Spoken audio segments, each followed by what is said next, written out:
Hello everyone, I am Dr. Deepak Garg. I am an orthopedic surgeon, and today we will discuss about the acetabular component removal during a revision total hip replacement surgery. So our goals are, we want to preserve as much bone as possible during the removal, and we want to avoid any pelvic fracture. We want to maintain the column integrity, that is the anterior and the posterior column, and we want to minimize the soft tissue damage as much as possible. So keeping these goals in mind, we will first do a pre-operative planning. We will definitely look at the brand and the design of the implant so that we can order the instrumentation pre-operatively, and we want to know whether it is cemented or cementless, whether the screws are used or not, and we definitely want to have a 3D CT so that we can have a proper planning. So there are different techniques for cemented cup and cementless cup, and we want to see in the X-ray and CT whether the implant is loose or it is a tight implant, so that it can be confirmed with the X-rays and the CT scan. And in the cementless, there will be a progressive migration on the X-rays. We will, instead of looking at a single X-ray, we want to have a look on the serial X-rays, that is after the surgeries and with a gap from the surgery, so that we can have a proper interpretation of migration. Then when we can remove the isolated liner. So isolated liner removal is acceptable in certain scenarios when the cup is well fixed, when the cup is well positioned. This is confirmed with the serial X-rays as well. Then when the locking mechanism, that means the locking of the liner with the cell, is normal. And number 4 is when compatible new liner is available. So if we have these 4 conditions and the cell is intact, is fit, it is not loose, then in these scenarios we can definitely go for a liner exchange. So let's now go on to the liner removal techniques. So there are 3 types of the liner that we will talk. Number 1 is a polyethylene liner, number 2 is a metal liner, number 3 is a ceramic liner. So metal liner we are no longer using, but there can be a liner that is there from the past surgeries. So for polyethylene liner, if the liner is loose, then definitely we will use a clamp and we will pull it. And if the locking is intact in the liner, it is locked into the cell, then we can have a component specific extractor. We can ask the company to get the extractor, they will bring us the extractor and we will remove it. If we do not have any extractor, then we can use a osteotome. We can do a mallet and osteotome, and then we can remove it. Sometimes there is a threaded extractor that we have, we can remove it with a threaded extractor. And if anything is not working, then definitely we will have to do the fragmentation of the liner and then remove it. We may use a burr for the fragmentation. So for the metal liner, removal, for we will use a vibratory force method. So what is a vibratory force method? We will use a bone punch. So we will put the bone punch on the outer boundary of the liner, and then we will hammer it.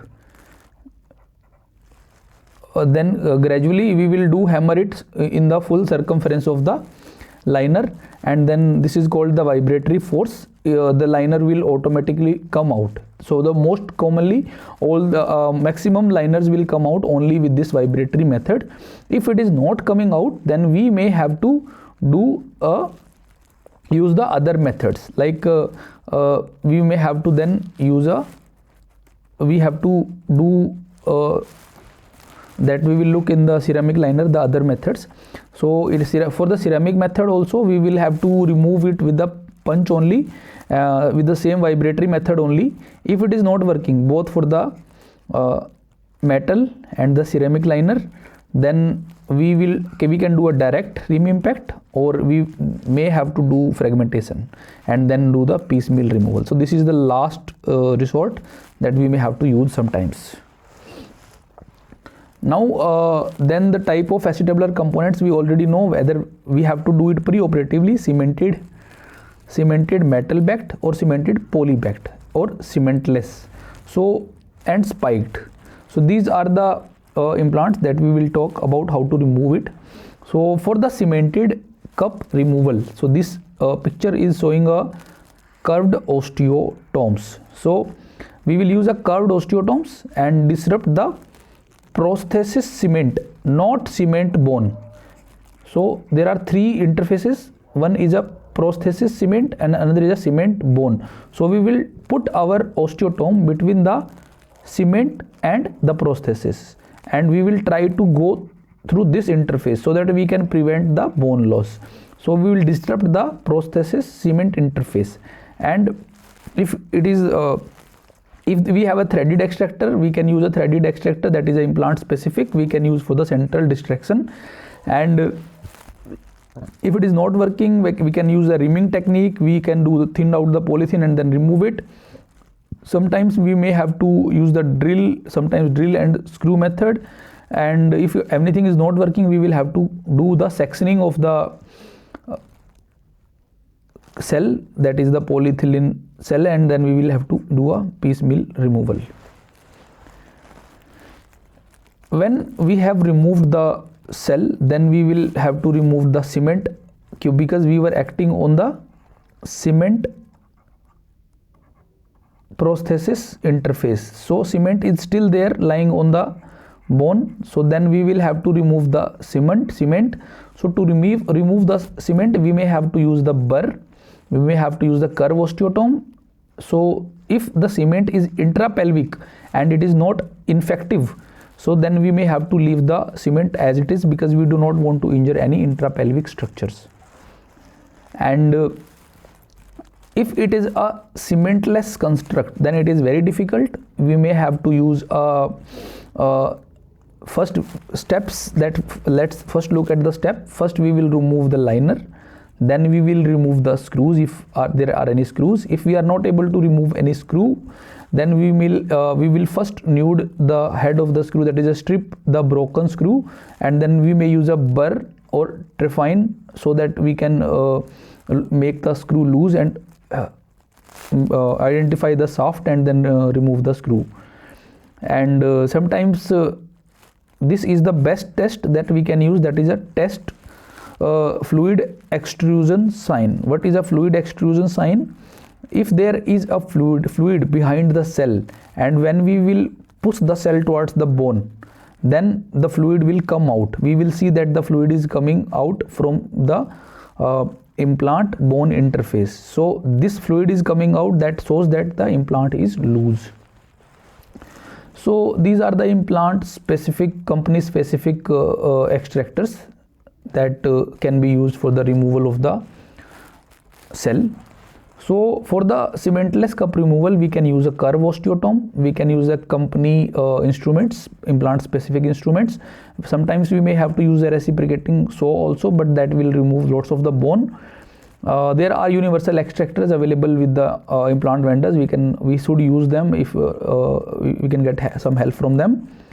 Or sometimes the offset punch or drill, if anything is not working, then we will have to just sanction the cell and then remove it. That's very difficult, but that is the last option sometimes.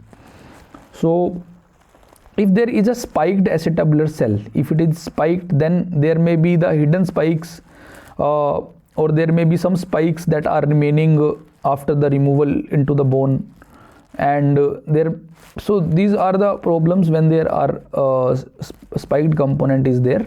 So we may have to first look whether it is septic or aseptic, and then we will have to remove the hidden parts with the burr or with the osteotome, but we will have to remove it completely. Then if there is an intrapelvic cement, that as we discussed earlier, if it is aseptic, then we will leave it in situ, but if it is infected, then we will definitely take a separate approach and we will remove it retroperitoneally and not from the acetabular cell. So this was about how to remove the acetabular component. Now what complications can we have like during the procedure?